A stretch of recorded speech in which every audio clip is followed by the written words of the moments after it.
kipindi hichi ambacho Tanzania au jiji la Dar es Salaam limeshuhudia changamoto ya maji, na sisi kama bodi ya Wamiruvu tukasema hapana, tusikae tu tukajifungia, tuende field, na tumejiridhisha kwa kipindi hichi tumeweza kujishuhudia wenyewe takwimu katika maeneo matatu. Moja ya kituo ambacho kikubwa tumeweka mitambo yetu kwa ajili ya kusoma takwimu za maji yanayopita kwa sekunde.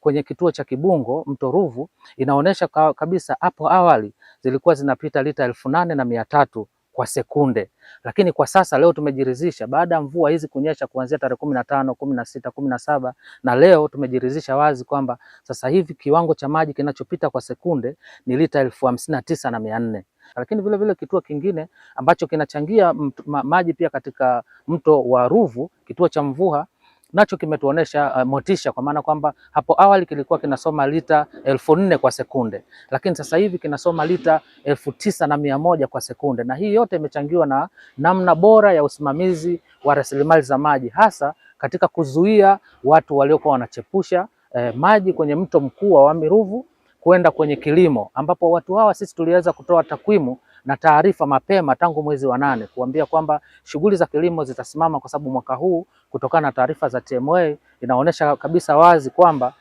tutakuwa na mvua ndogo. Kwa hiyo tuliwapa katazo na hakuna mkulima yoyote aliyoathirika, japokuwa tumesitisha utoaji wa vibali kama bodi. Lakini kituo cha tatu ambacho bodi tumejiridhisha pia ni kituo cha Ruvu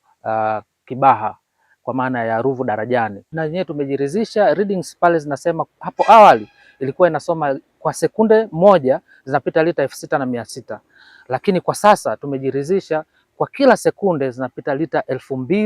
2,910. Kwa kitu ambacho tunategemea sasa mitambo yetu kuanzia tarehe 19, 20, 21, 22 na kuendelea, basi tunaweza tukapata maji kwa 100%. Tunaweza tukajinasibu kwamba ongezeko hili la maji limetokana na ulinzi shirikishi ambao umefanyika kati ya sisi bodi ya Wamiruvu, lakini jamii ya Morogoro na maeneo ambayo vyanzo vya maji hasa milima ya Uruguru na Morogoro vijijini, ambapo wananchi sasa wameshapata uelewa. Na kwa kusema hayo, kwa sasa naweza nikajiridhisha pamoja na bodi yetu kwamba